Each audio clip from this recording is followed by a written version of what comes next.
This is the Sports Mashup number 7. April 14th is the day that we're recording this, which is a Wednesday, which we record every Wednesday until I'm assuming the NFL draft will probably do like a Sunday or a Saturday thing whenever it's all wrapped up, but that's a couple weeks from now. So we'll start in the NBA. I think this is the most amount of NBA headlines that we've done.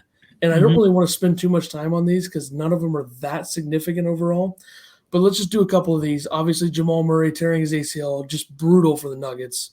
I mean, I don't really think they can really do very much at this point after that. It's still a pretty good team. I mean, luckily they had just made a lot of moves beforehand, but it's not like they got a shooting guard to fill in for him. Yeah, I mean, they still have a front court of Aaron Gordon and Nikola Jokic. That's good, but I don't think the Nuggets are going to be one of those premium contenders in the Western Conference that we probably thought they would be. But now I think it's only a few teams that are that.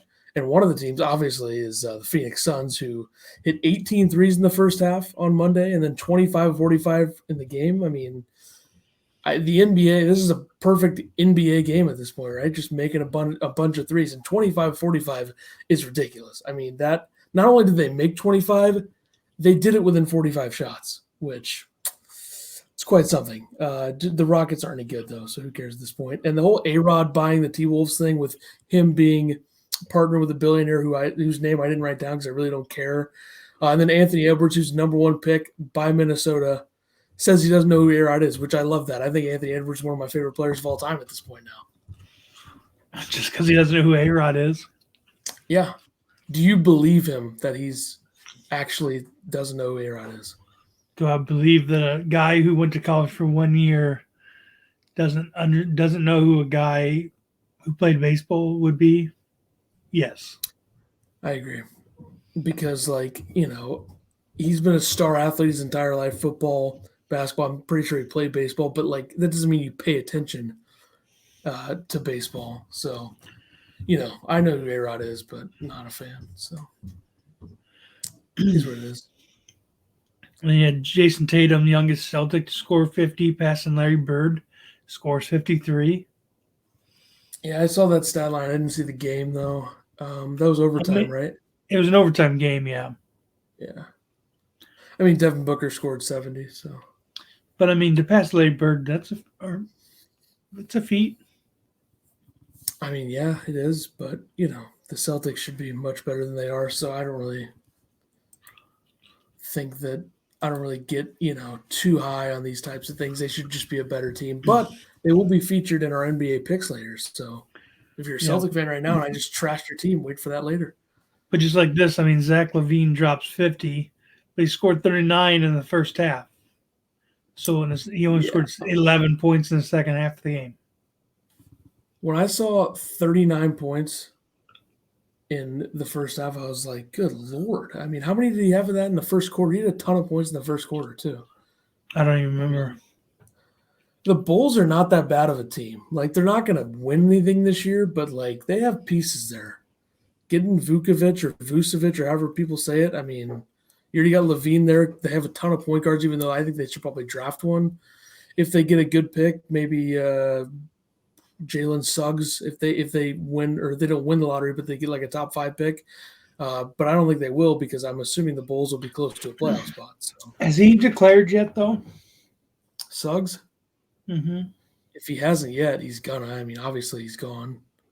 Him, Evan Mobley, and Cade Cunningham were guarantees to be one and dones in college, and they're all going to be top 5 picks. So, and the other 2 top 5 picks, probably going to be a couple of guys that could have gone to college and went to the G League instead, which is Jalen Green and Jonathan Kuminga. So, I don't know. The draft's going to be interesting in the NBA. Not as interesting in the NFL draft because the NFL draft is a huge spectacle now, but should be interesting NBA draft. Well, let's finish the NBA here. We got Clippers. We got Pat Beverly has hand surgery out 3 to 4 weeks. Oladipo was staying in Miami to have his knee examined.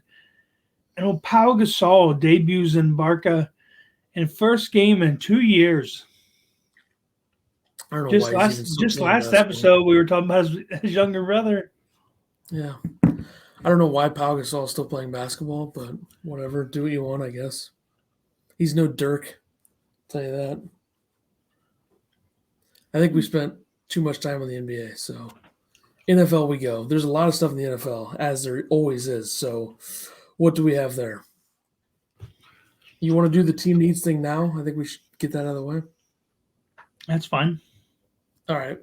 So for this, we're going to be talking about the AFC and NFC East and North, their teams' needs. And then next week, we will do the South and West. So we'll start with the AFC East, which is, I think you got to start with the New York Jets, who have the number 2 pick and the number 23 or 22 pick, something like that. So what do you see? I mean, their primary needs a quarterback. You just traded away Darnold. And they're going to get Zach Wilson, so there you go with the second pick. That'll be good. Possibly. It's a guarantee. It's a guarantee. And then, I mean, their secondary needs were cornerback, edge rusher, wide receiver, tight end, or running back. I could see them taking a running back if they like Najee Harris as much as a lot of people do with that second pick in the first round, but I assume they'll probably use it on defense. I mean, if there's an edge rusher that they have graded high that falls back there, maybe like Azeez Ojulari from Georgia, maybe, but I don't know. The Jets need a lot, so who knows? The other team that is – Or you just will use that trip right there and take Patrick Surtain. If he's there, yeah, I would take him in a heartbeat. If I were Joe Douglas, I absolutely would do that. So if you look at the other teams in that division, I think another significant team in this draft is not only the Dolphins, but let's talk about the Patriots first. Their also primary needs are a quarterback, linebacker, and wide receiver. Yeah, I'm not 100% convinced the Patriots are going to take a quarterback in the first round. Like, I could see them doing it in maybe the second or the third because their quarterback room right now is fine for the way the team's constructed. Like, if Cam Newton's going to play, he can play whatever. But I think they'll probably go for more of like maybe a Kyle Trask in the second or third round if they take a quarterback. But who knows what Bill's going to do. And if you're a Patriot fan, you have to trust Bill. So that's all I look at with the Patriots.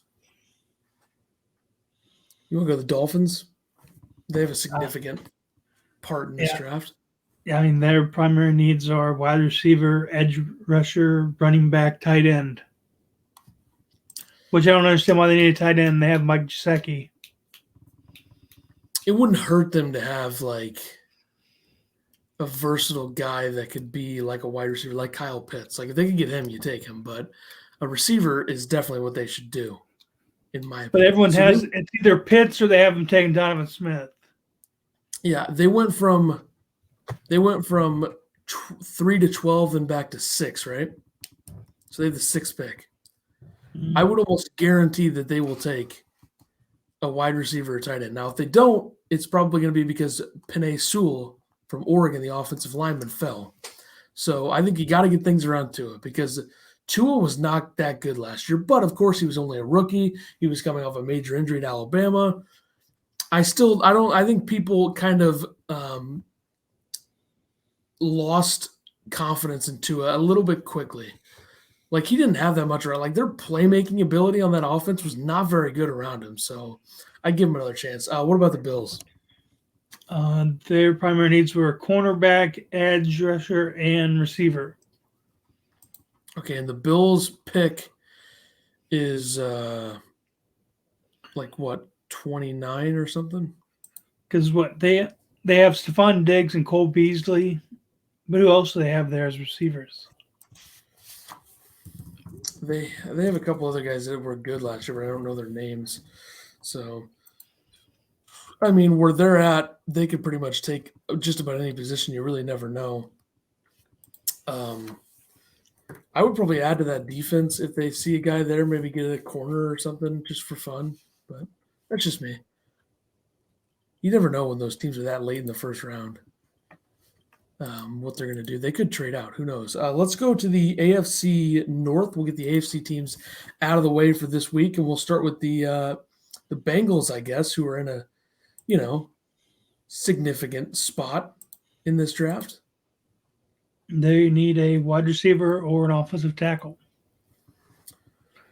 because you lose AJ Green. Yeah. And you need someone to protect Joe Burrow coming back from his ACL injury. I think the smart thing for them to do would be taking Penei Sewell and have a good offensive tackle duo, assuming that Sewell starts out at offensive tackle with Jonah Williams there as well, who was the top pick a couple years ago out of Alabama. You get both of those guys there. You feel pretty good about protecting Burrow, who's coming off of an injury where he probably could have used, I know it was Chase Young, but he probably could have used a better offensive line, but it could happen to anybody, of course. But I think they're going to take Jamar Chase. I think they're thinking, you know what? Let's get a receiver for Burrow. Even though we took one in the second round last year out of Clemson, T. Higgins, let's take a guy that Burrow's familiar with and a guy who has a lot of talent, which is Jamar Chase. So I think they're going to take Chase. I would take an offensive tackle if I'm the Bengals. So who knows? Go to whatever team next. I mean, I don't even remember the Browns.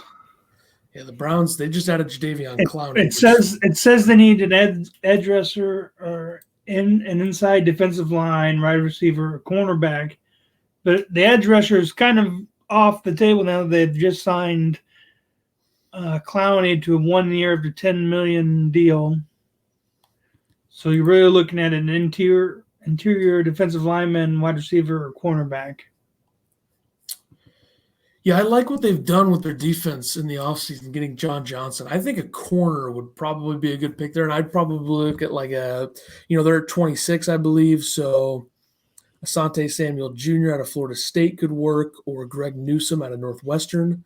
One of those two at corner could work. I mean, I could still see them taking an edge guy that is a project type that they really like, that has a ton of talent. And the only example he's not an every down guy. And he's only on a 1 year deal. So why not get a Gregory Rousseau out of Miami, who is enormous and has a ton of upside, who sat out last year, have him, kind of sit behind and be ready to go, and then develop him and play him in year two. That's what I'm saying too, is like Clowney's not he's not built to play every down. Like Myles Garrett can be out there every play. He can't play every down. Hasn't Jadeveon Clowney been a free agent like 64 times by now? I mean, my Lord, he is in free agency every year. It's amazing. I mean, he'll be in there next year too. So let's go to the Steelers. They need a cornerback, offensive tackle, running back, interior offensive lineman. So they just lost James Conner to the Cardinals. So I'm pretty confident that they will take a running back, whether it's Najee Harris or Travis Etienne. I didn't know that. 24. So, I mean, you look at what they have in their running back room. I think it's Benny Snell and then someone else. So, I didn't know they lost James Conner. Yeah, I think he signed that deal yesterday with the Cardinals. So now they have James Conner, Kenyon Drake, and James Conner, Kenyon Drake, and then they have, obviously, you look at the receiving core. I mean, there's enough there for them not. I mean, Cliff Kingsbury's going to have a lot of pressure because he's going to have a lot of weapons on offense, and they better be good. So, and he'll have to prove me wrong. Don't they still the running back that they got in the Houston deal? Who did they? Did they get the running back? I thought they sent David Johnson to Houston. Yeah. Oh, that's right. Let's go to the Ravens, who have the 27th pick. They need an edge rusher, a safety, and wide receiver. Edge rusher, safety. I think wide receiver would be smart. I know they signed Sammy Watkins. Maybe get somebody like Terrace Marshall Jr. or like just a good receiver who's good in college and has some upside. But because like we talked about, we found out they don't have Willie Snead. He's in Oakland. So after Marquise Brown, Marquise Brown, they don't have anybody else other than Mark Andrews. They're a really smart drafting team. So I think whoever is the popular guy there, they usually take him. You look at Patrick Queen last year. You look at when they took Marquise Brown. You look at them taking Devin Duvernay in the middle rounds last year. Everyone liked him. So they're usually that type of team that takes the trend. They can pick up Bernard Pollard. If he is interested, then yes, they could do that. I don't know why anyone would do that, but let's go to the NFC East, and we'll start with the football team. They need an offensive tackle, linebacker, safety, cornerback. Okay, so their starting quarterback next season is going to be Fitzpatrick, right? Mm-hmm. I think you got to get an offensive tackle, and I think it's either Sam Cosmi out of Texas or Christian Darrisaw out of Virginia Tech. That's what I would take. I think offensive tackle should absolutely be the pick, and I think Ron Rivera is the type of coach where you do that. So I don't see why they wouldn't do that. And they have a really good receiving core too. Like that receiving core with Curtis Samuel and McLaurin, and very good. Let's go to the Giants. Edge rusher, linebacker, cornerback, wide receiver, offensive tackle. So the Giants are at 11, and they got Kenny Golladay. They got Sterling Shepard. Yeah. That's an interesting team. I always kind of felt they should take Jalen Waddle, but they don't really – he might be gone by then at this point, and they already have a good enough receiving core to where you probably don't want to take one in the first round when you have other needs. So I don't know what the Giants will do. That'll be an interesting pick. They could trade back. I mean, if them and the Patriots could actually make a deal. I've seen it in a lot of mock drafts. Patriots go to 11, Giants go to 15. Patriots take Fields or Lance, whoever's there at 11. Or Patriots. I think I said that correctly. I don't know. But I don't know. What do you think? You think the Giants are going to do anything cool, like trade back, and then all the fans get pissed? I mean, if not, I bet if they don't take a receiver there, they take an offensive tackle. Which they did that last year. So, I mean, I always like the idea of taking offensive tackles in back-to-back years in the first round because you can have them both out there. Like, I always kind of thought the Jets should maybe draft Penei Sewell at 2, and you have Becton and Sewell on both sides, and then you feel much better about your quarterback. Of course, the Jets don't have a quarterback now, so it doesn't make sense, but I would do it. I mean, I feel like Dave Gettleman's the type of GM that would absolutely do that. He'd probably take offensive linemen 5 years in a row in the first round. If not, they could probably get one of the top edge rushers or linebackers in the draft. Yeah, the only problem that I have with that is that like this edge rusher class is like not that good. Now, I don't think I would take one at 11 if I don't need one that badly, especially when you just paid Leonard Williams. I don't know. I would also like to see if they want to take a linebacker. I would take Jeremiah Owusu-Koramoah, number one of the best names in the draft. Number 2, versatile piece, played at Notre Dame, was very good. I would probably take him. I knew you were going to talk about this guy again. I like that guy a lot, and I hope the Packers can find a way to get him, even though he's not going to go that far. I'm just waiting for you to talk about Ethan Carter again. He's a stud. Let's hope he gets a couple touchdowns this year. So, tight end / fullback. What's the next team? We did the Giants and football team. Then I guess we'll go to the Eagles, who moved back. They need wide receiver, tight end, cornerback, safety. This is a tough one. I've seen Micah Parsons all over mock drafts for the Eagles, who went to Penn State, of course, so close to where he went to school. But I would have figured they would have taken a receiver before they traded back, but now that they traded back, I don't think they're going to do that. I think they will take Micah Parsons, so I don't know. They hold an interesting spot. Yeah, I mean, he's good. He's a nice ball player. Let's go to the Cowboys, who took CeeDee Lamb last year. They need cornerback, interior defensive line, offensive tackle, edge. They should take nothing other than a cornerback. If they don't take a corner, then they're stupid. So I would take J.C. Horn, Caleb Farley. If Patrick Surtain is someone they like, maybe take him. I always feel like they go for like a big school, big program with a respected coach. They always kind of lean towards those types of players. Like they like an Alabama player. They like a Notre Dame player. They like an Oklahoma player. Those types. I don't know. I just feel like that's kind of how Jerry Jones operates. So I think if he's going to say, well, should I take a corner from South Carolina or should I take one from Alabama? Which is not how I would approach it. I would look at the player, but I don't know. Jerry kind of runs the show, so you really never know what the hell they're going to do. So if they don't take a corner, they're stupid. So whatever. Let's go to the NFC North. Let's go to the Lions, who now have MCDC, Motor City Dan Campbell, as the head coach. They need wide receiver, cornerback, offensive tackle. Wide receivers who I take because you lost Golladay, you lost Marvin Jones, Stafford's gone. You're going to have Jared Goff in there throwing to nobody. So you got to take a wide receiver, probably Waddle, right? I mean, Oh, because all he's got to throw to is his tight ends. TJ Hawkinson have a big time season. Jesse James. Maybe Hawkins is like a top 5 tight end in fantasy this year. We'll see. Could happen. be. Unless they get Jalen Waddle, then Waddle will have 7,000 yards. He'll be all over the field. But whatever. Let's go to the Vikings. Safety, interior offensive line, cornerback, edge, offensive tackle. So the Vikings pick is somewhere, if I can find it on this list. 14. I think the smart move for them is to take an offensive lineman, and why not take a versatile one of the better ones in the draft, in my opinion. And a lot of people love this guy. Rashawn Slater, Northwestern. Get some more offensive line help for Cousins because their offensive line has kind of been disastrous.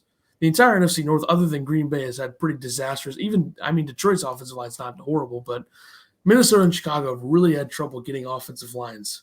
So Rashawn Slater would be a great pick at 14. Let's go to the Bears. The Bears.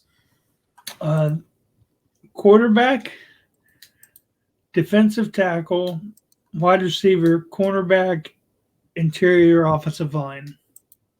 I always see Kadarius Toney, the wide receiver out of Florida, being mocked there, but I don't know if they'll take a receiver. If they take a quarterback, it's going to be because one of the core 4 quarterbacks fell.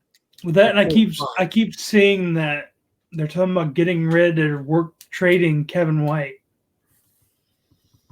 I don't know what they're doing. All I know is that Andy Dalton is probably going to repeat the Bears tradition of winning the MVP on Nickelodeon next year. So that'll be fun for him.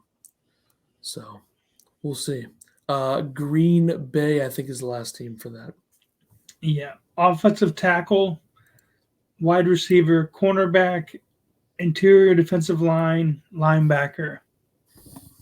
I want an offensive tackle at that spot, or corner, one of the two. And if it's the corner, I either want Greg Newsome or Asante Samuel Jr. And if they take a receiver in the first round, I wouldn't hate it, depending on who it is. If it's Rondale Moore, sign me up. If it's not, I wouldn't love that. But I just know I'm going to be disappointed. But you know what? The draft doesn't matter, or the complaining about the draft doesn't matter if the player's good. So, Jordan Love is going to win like 5 MVPs. So we'll find out. That is the NFL draft need section of this episode. We'll do one next week as well. And now we have a few signings to briefly discuss in the NFL. So, and you had the Washington football team releasing Thaddeus Moss.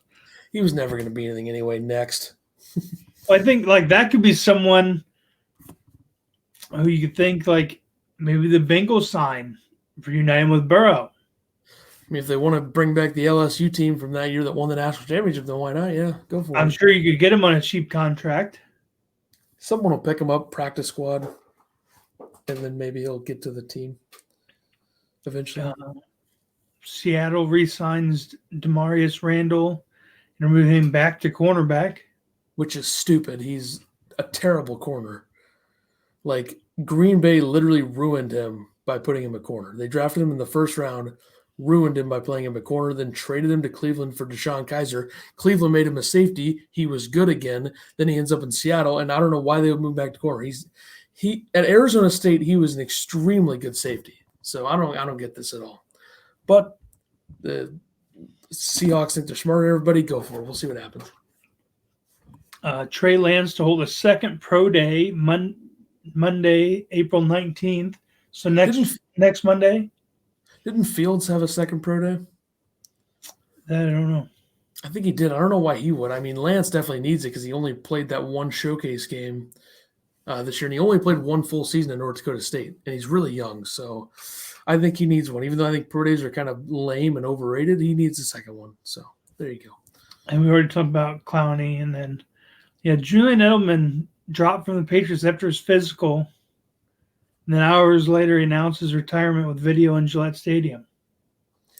I'm not 100%. I'm not 100% convinced that he won't end up with the Bucs. I'm not 100%. I was waiting to see if you were going to say anything because the Bucs still haven't signed Antonio Brown because he's asking for a lot of money, and they're not going to give it to him. So I was thinking he's still got to recover from his knee injury. So I could see them signing him mid-year. I mean, I wouldn't put it past them. I know Gronk said there's a 69% chance that Edelman signs with the Bucks. So, and instantly after he posted this retirement, or after he was dropped, there was all kinds of memes and stuff that flooded Twitter about him coming to Tampa.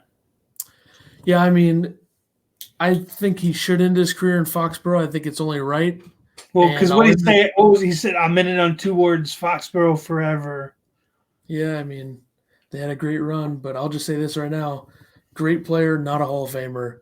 Move along. I mean, a lot of people think he is. I don't know about that. But if he got in, I'd be very happy because he's the guy that played for the Patriots. I know everybody hated the Patriots, but I liked Edelman the whole time. I like Gronk. I like Brady. I don't hate most of those guys. So I don't know. Everyone complains about it, probably because their team just got dummied by him for 20 years, but whatever. This is a good signing for the Panthers because they need defense. And who brings that? Who's going to be suspended? Signed AJ Bouye. But he will miss the first two games, finishing on his 6-game suspension from last year's violation of league's policy on performance-enhancing substances.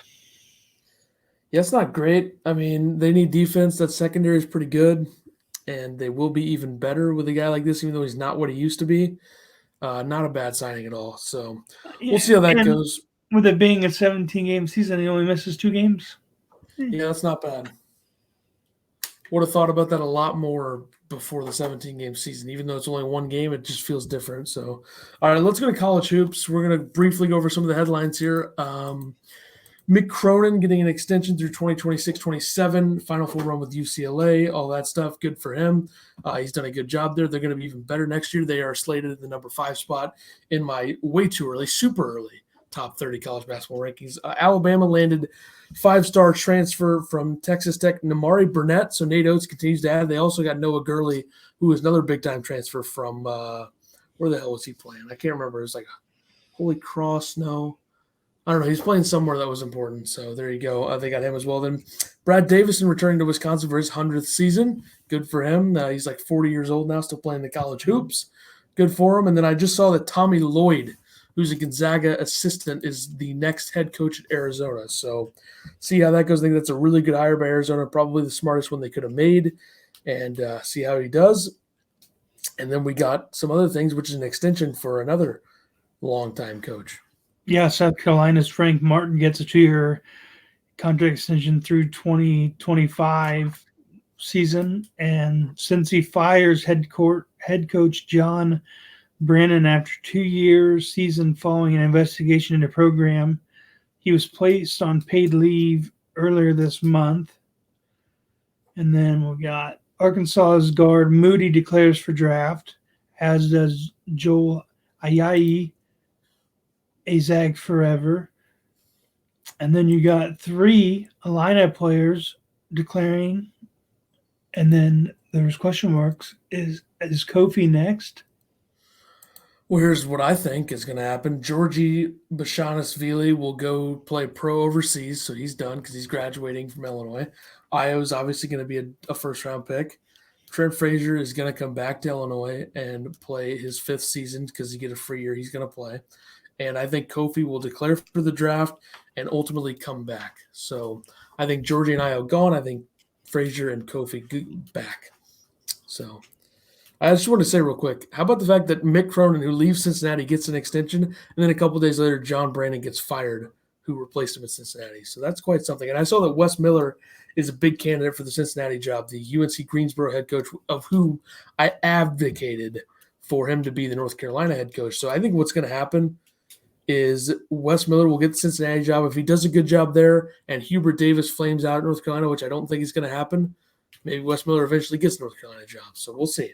And then we got one more here, which is Penny Hardaway probably cheating for a transfer. Go ahead. Miami transfer. Timberlake commits to Memphis. Yeah, Miami, they were supposed to be good this year, and they got a ton of injuries, and then Chris Likes left the program, transferred out, and now Earl Timberlake transferring out. So Memphis, I'm never going to be convinced they're going to be good with Penny Hardaway as head coach. until they're actually good because you can't coach. Honestly, they have so much talent in the last 3 years. Haven't done anything with it. Wow, they won the NIT championship. Congrats! And So that was exciting. that was a big step for them. But it was Oh, in God. their third year. It's embarrassing. All right, let's shift gears to the golf, the Masters. We have a new champion. Hideki Matsuyama. Yeah, he dominated. I mean, he only ended up winning by 1 stroke, but Yeah, he did get lucky that Schauffele had a meltdown on that par 3. Shot 10 under. He was dominant on Saturday, like dominant. And he was steady enough on Sunday. He got off to a rocky start, picked it up, got going. I was hoping Spieth would pull through. Spieth tied for 3rd. I'll take it. And, the big story is Will Zelotoris, who's probably the greatest golfer ever in a couple of years. Just give him some time, but big time. He was the only player to shoot under par in all 4 rounds and secured a second place finish in his first trip to the Masters at the age of 24. He's going to be good, I'll tell you that. He will be good, and he'll be fun to watch because he looks like that caddy from Happy Gilmore. So there you go. Which you did have Adam Sandler tweeting about it. And even on one of his wedges, it says, I'll caddy for you anytime. That's pretty sweet. It's pretty cool. Let's talk about the event that's going on this week, which is the what? RBC Heritage. Which is Hilton Head. Harbortown Golf Links, Hilton Head, South Carolina. Pretty sweet. Defending champion, Webb Simpson. Yeah, featured groups, you got DJ, Zalatoris, Horschel, Morikawa, Garcia, Cantlay, Casey, Connors, Simpson, Kuchar, Grace, Fitzpatrick, which the way that I just listed them is the way I would rank them in terms of wanting to watch. You give me DJ and Zalatoris in the same group, sold. You give me Morikawa with those two, done. And then I haven't heard of I've heard of all of them, but come on. Paul Casey, Corey Connors, Webb Simpson. I mean, I guess it's okay because Simpson won it, and Paul Casey's been pretty good, and Connors was good last week, but who knows? We'll make our picks for that later. Just some quick MLB stuff.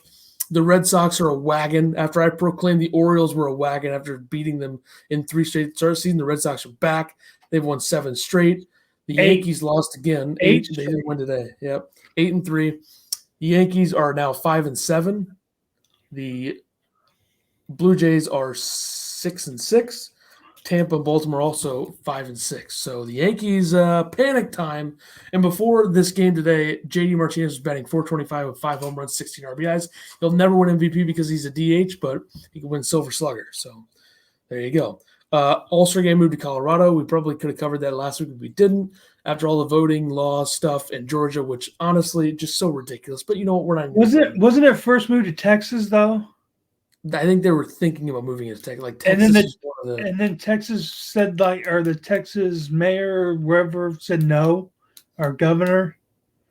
I don't think they ever wanted to move it to Texas. I think they were considering it, but then the governor basically said we don't want it, I guess. But I don't even know if Texas was a deep consideration. I think he's just saying that to get it out there. So I don't know. Joe Musgrove threw a no-hitter against the Rangers for the Padres. So nice start for him. Was that the first no-hitter in the Padres history? Yeah, they were the only team that didn't have one until that. So there you go. And he's from California, he's from San Diego, so that's pretty cool.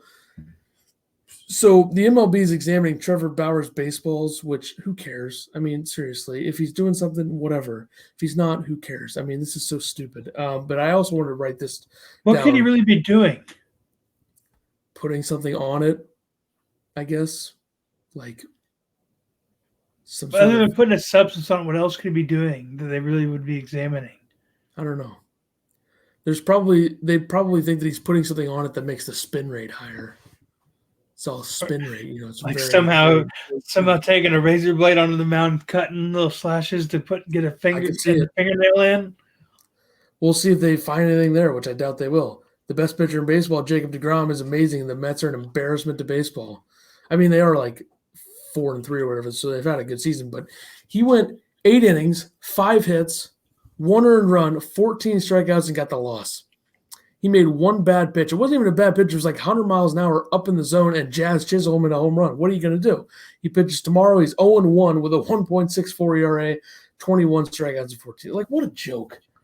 Wasting a Hall of Fame pitcher career. He's probably going to win a third Cy Young this year. So, no, and then I saw Simmons, shortstop, is out tonight because he denied wanting the vaccine, and now he's out for tonight's game with COVID.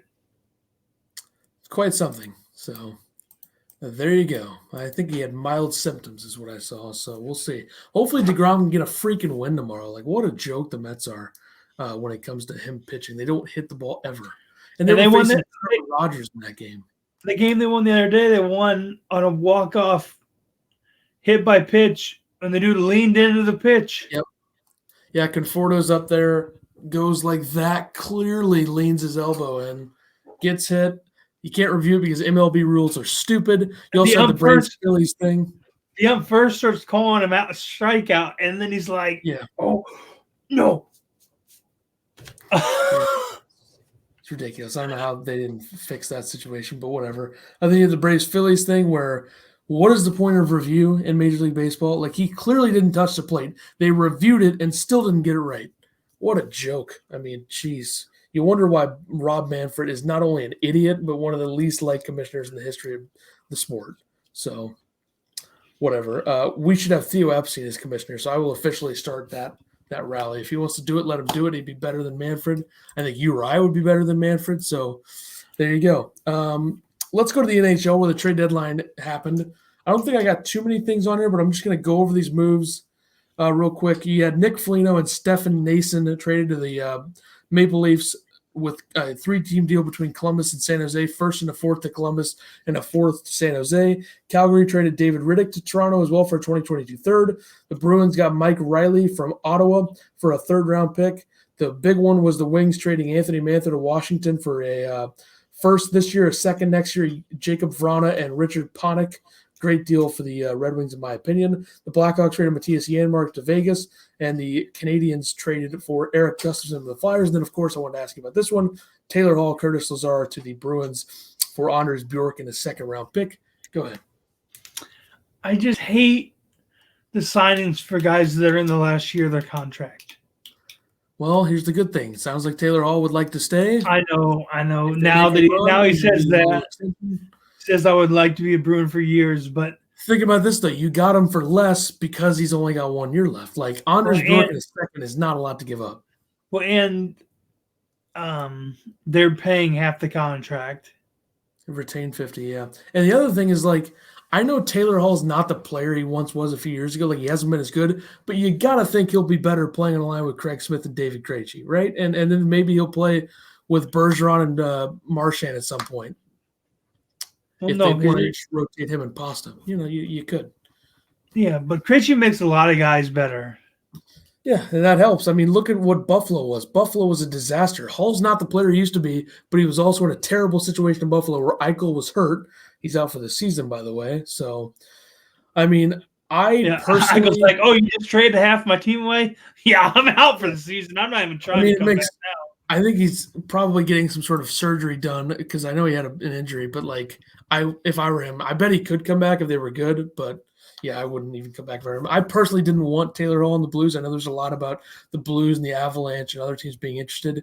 I didn't think he fit with the Blues, but I think he fits fine in Boston because they needed another guy on a wing spot. Like, they already have two of the best wings in the league with Pastrnak and Marchand. So you get another guy in the wing playing with Krejci, who's a really good center that makes other centers or other players around him better. I think it makes a lot of sense for them, and they didn't give much.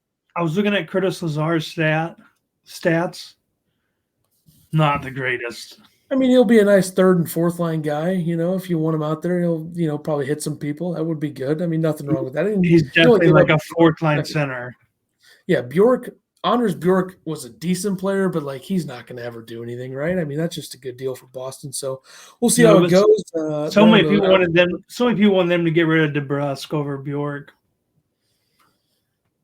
DeBrusk has so much more upside. Well, I know. But the problem for DeBrusk is that he's going to be playing on that third line probably, unless they move Craig Smith down to the third line. So he's not going to have a ton of chances, so maybe he won't be as good as he could be. But I don't know. He hasn't been that good anyway. I wanted the Blues to trade.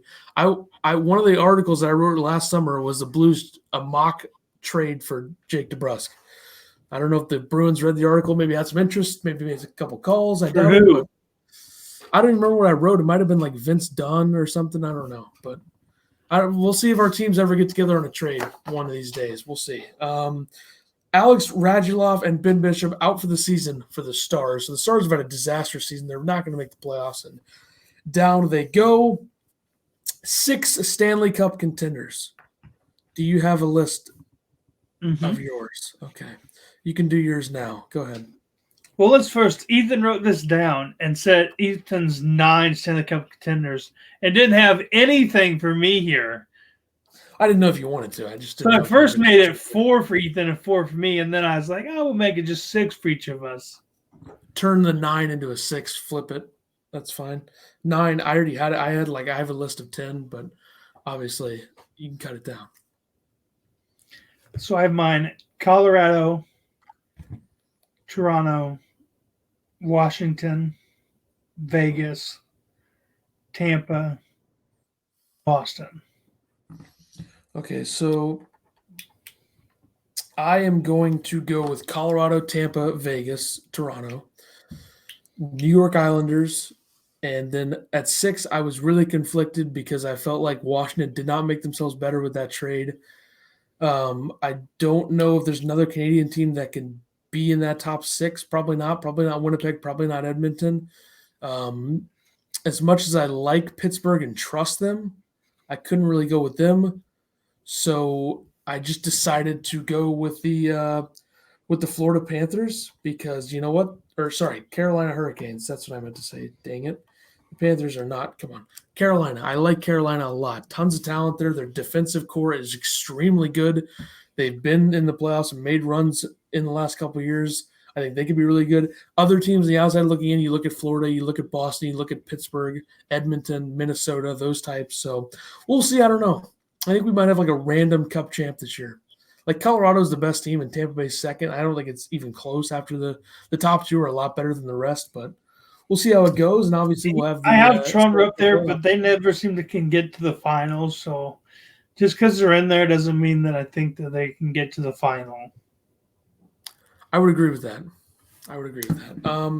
Let's do the betting picks before we get out of here, and we'll start with what we did last week, which I went 1-1 in the NBA, 1-1 in the NHL, 3-1 in Major League Baseball. Then I had Spieth finish top third, finished tied for third. I had Morikawa tied for 18th. I had Bubba Watson tied for 26th, and old Kiz got cut. I went 4-4 in MLB, 2-2 or 2-0 in NHL, and went 0-2 in NBA. All right, so I think probably by like Sports Mashup number 10, we'll just add up all of our numbers for the season or for the first 10 episodes and see our totals. We'll do that in a few episodes, so we'll see. Let's start in the RBC Heritage. 4 golfers. Who you got? I got Dustin Johnson plus 1250. Sung J M plus 3,500. Sergio Garcia at 4,500. And my guy Lee Westwood at plus 7,000. This is the last time I'm picking him. If he doesn't make the cut, I'm done picking him. All right, I got Colin Morikawa plus 2,000. I have Tommy Fleetwood plus 5,000. I have Zach Johnson plus 10,000. And, of course, how could I not pick Will Zalatoris plus 2,300 at the RBC Heritage? So we'll see. Neither of us going with Webb Simpson, the defending champ. We'll see what happens. NHL lines for tomorrow. Go ahead. I got Detroit plus 135 over Chicago. Little reach. Then I got the Islanders plus 1.5 over Boston. Okay, I have the Red Wings against the Blackhawks, and I have the Islanders against the Bruins. So we have the same picks. But do you have the money line? 2-0. Do you have the money line on that, or do you have the spread on that? Money line on both. So you have the spread on the Islanders game.